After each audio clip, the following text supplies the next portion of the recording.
What's up guys, welcome back. It's the middle of summer and that means it's cookout season. You're probably having some house parties, people coming over to hang out.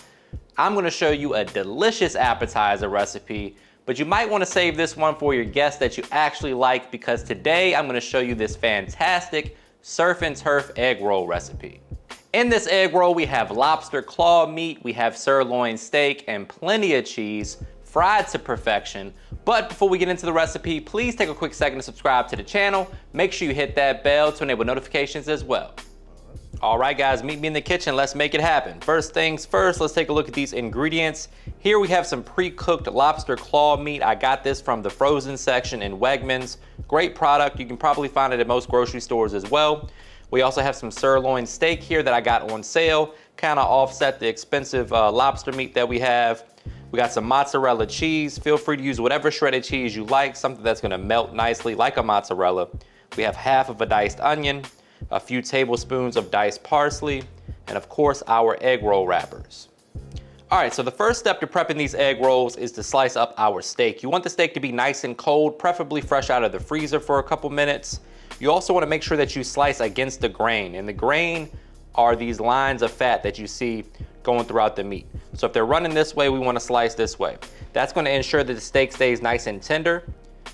So just a little pro tip for you guys. You also wanna slice it nice and thin like so. Now, if you wanna cheat a little bit, you can get the pre-sliced ribeye from the store, probably about the same price as the fresh steak. But, you know, I found this at the store on sale, so I thought, why the hell not? You can use whatever cut of steak you like. Sirloin works well, it's not gonna break the bank either.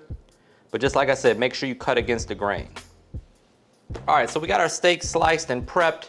Now all we're gonna do is hit it with a nice application of all-purpose seasoning or just a little salt and pepper. You don't have to get too creative here on the seasoning. Just make sure you hit it with whatever your favorite blend is at home or grab my AP via the link in the description box. Just make sure that it's evenly coated. And then we'll set that aside until it's time to cook. And we need to chop up our lobster meat into bite-sized pieces as well. That way everything fits nicely into that egg roll wrapper. All right guys, so the first step is to go ahead and start cooking this steak. So I got my skillet nice and hot. I'm gonna add a tablespoon or so of avocado oil. And then we're gonna look to get a nice color on this sirloin steak. So I'm gonna give it enough space, give it a little elbow room, place it down flat. Remember guys, the sear is gonna add color, it's gonna add texture and flavor. Very important, don't skip this step. I know it's a little bit tedious, but it definitely pays off in the long run.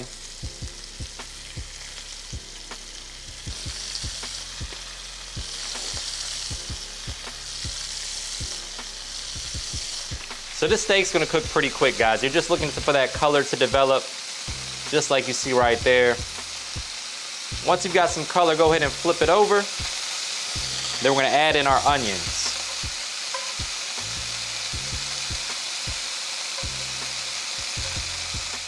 All right, so now we're going in with a half of a diced onion. This is gonna cook really quickly. You can just kind of toss it around in there with the steak. We already got the AP in there. I'm gonna hit this with a little smoked paprika. Give it about 60 seconds and then we're gonna pull this out with a slotted spoon.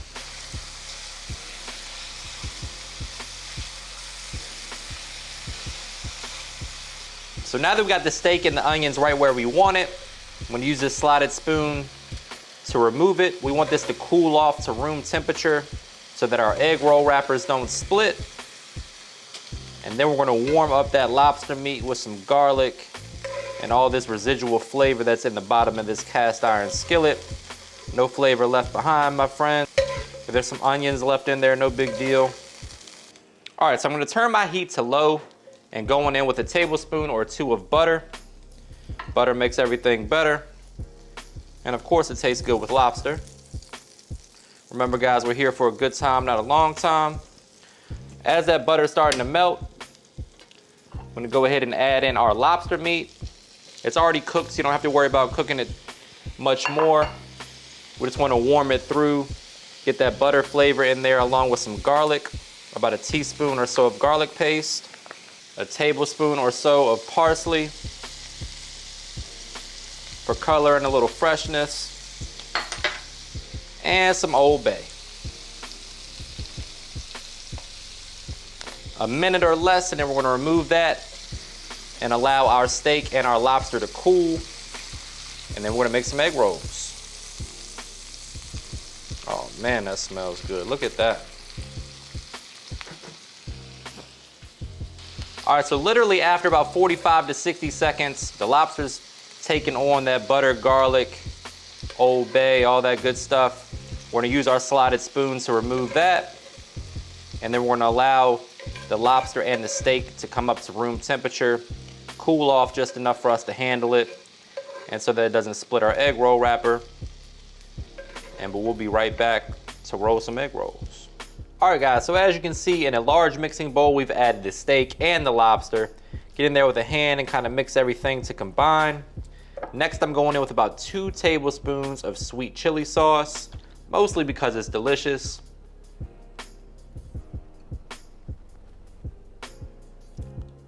It's optional though. If you don't want to add it for whatever reason, you can leave it out.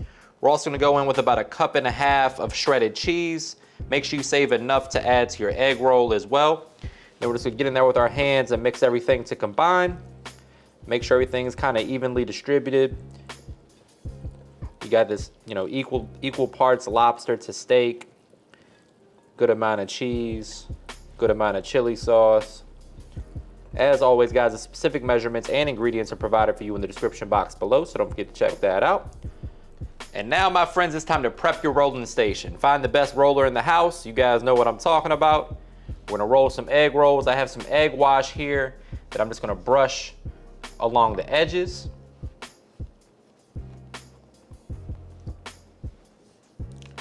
Like so.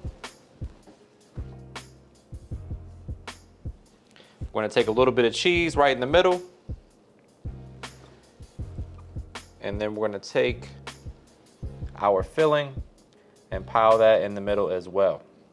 Make sure you have equal parts lobster and steak in there. Unless you got a shellfish allergy, then you clicked on the wrong thumbnail. Just kidding, guys. You can do this recipe without the lobster, or you can use imitation lobster if that's your thing. We're gonna make sure we start the sealing process early. Squeeze and roll.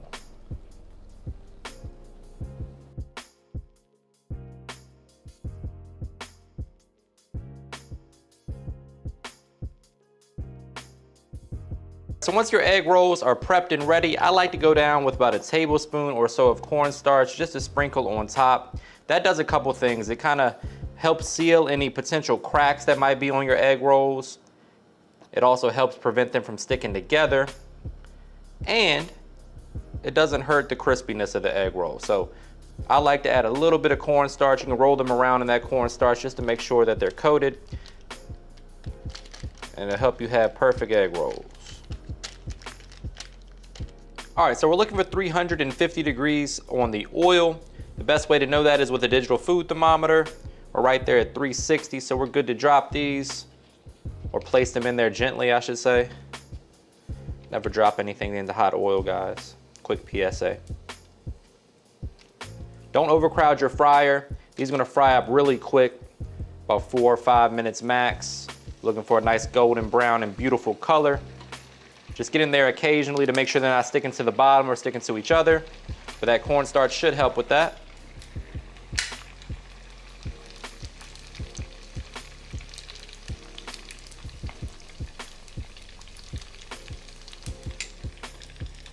So at this point, we're about half the way through. You can see we get some nice even color on our egg rolls. They're cooking beautifully. Another couple minutes and we'll go ahead and pull these out and let them drain. Let them cool for a minute before we cut into them.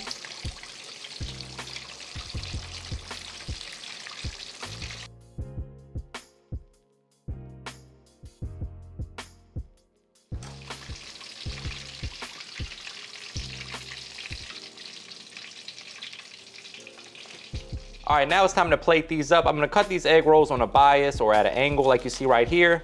I like to use a serrated blade for this. Oh man, look at that. That's what we call a money shot. You can see the lobster, the cheese, the steak. Little parsley's peeking out. All right, so after slicing them, obviously we gotta plate them up. This is how I like to plate mine. Going in opposite directions like you see right there, make it look nice and pretty. Then I'm gonna come across with a little bit of sweet chili right down the middle. You can serve some as dipping sauce as well if you want to. And then last but not least, for a pop of color, it's a little diced chive right down the middle as well. And you have yourselves a beautiful appetizer. Maybe not one you want to share with the friends that you don't like so much, but the ones that you love, you can break this recipe out. Brace yourself for a trademark money shot. Say it with me, guys. Looking good. And now for my favorite part of the episode, it's time to get in here for a taste test. But before we do that, please take a quick second to subscribe to the channel. Make sure you hit that bell to enable notifications as well. Look at that surf and turf egg roll. Oh my goodness. I know I say this a lot, but you guys have got to try this one.